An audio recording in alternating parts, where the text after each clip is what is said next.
Dheeraj Vanmala has asked, how is this bike as a tourer only? Putting aside the Scrambler aspect of it, even though it's called as one, since there sits the KTM Adventure 250 and V-Strom 250 in the same price bracket. Since you said that they both are not that good tourers anymore, since the 390 ADVX sits just 40-50k above them, offering twice the value, would the Scram make any sense sitting as competition with the 250 Adventures? It's a very good question. Very good So basically question, what yeah. you're saying is, I didn't like pizza, neither the margarita, nor the bufala. So if I were to add a little bit more of olives and a couple of leaves of rocket, will I now enjoy the pizza? There are 3 different pizzas. Okay, what we said is this.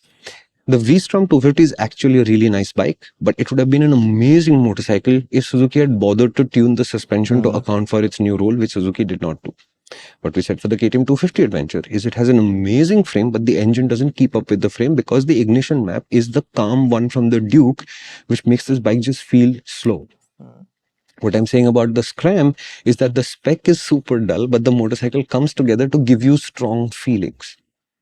Now, all 3 motorcycles will sit at between 80 and 110 on the highway and not really struggle.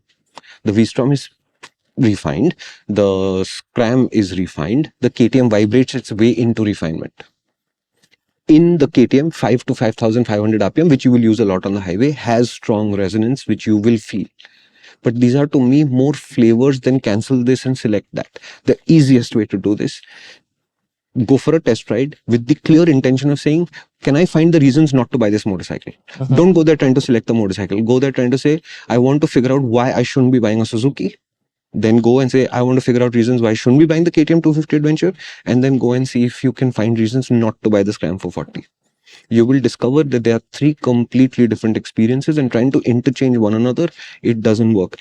I know people who ride all 3 on the highway and quite happily. I have ridden the Scram 440 on the highway quite happily. When I'm testing, which is a different way to ride than how I ride motorcycles, the 250 Adventure worked fine.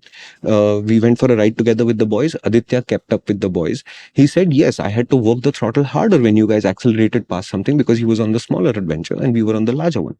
But did he actually say, my God, I had a bad day out? No, he didn't. So are there not V-Strom guys on motoring circles? You are on circles, you should check with them. They have a great time touring on their motorcycle too. I am saying as a tester, I can see the flaws and say the 250cc Adventure Tourer has to be better than this. How can this be the limit of how far we've got in 2025? Doesn't make them bad motorcycles or incapable motorcycles. I expect more for them. So my answer to you, Dheeraj, is first thing to do is get off circles, get off the app, go into the showroom and get test rides. I know you're going to have a preference because they are not interchangeable motorcycles. If you're a calm rider, you might love the Scram 440. If you're a calm rider, you might be able to accept what the 250 Adventure does too. If you're a swift rider and you like to overtake everything quickly and you're reasonably aggressive, maybe all 3 won't work for you. Does the 250 Adventure, since that is all that oil cooled and everything, does it have a higher performance threshold as such? It's a 31 bhp bike. So it cruises better? Yeah, but it takes a while to get there is the problem. Oh yeah? Will you stay interested by the time you get to the point, say, oh, now it wants to go? Okay. I don't know. Okay. Shreyansu has asked, compared to the Scrambler 400X. Oh, I would get the Scrambler 400X every day of the week. Oh yeah? Yeah. So it's a really nice motorcycle. It's a far more subtle motorcycle in terms of the personality than the Scram 440 for sure. But the overall quality level, the fact that it feels light to ride, that premium sense of I'm riding something nice and premium, blah, blah, blah. You add it up, 35,000 rupees, no brainer. Okay. So to me, now I'm happy to say there are 2 really good Scramblers that you could buy, the 440 and the 400X. But the 400X was the benchmark before the 440 arrived, and nothing on that front has changed. Nice, that is good. And they both have terrible headlights, so no difference there at all. You must test ride the Scram 440.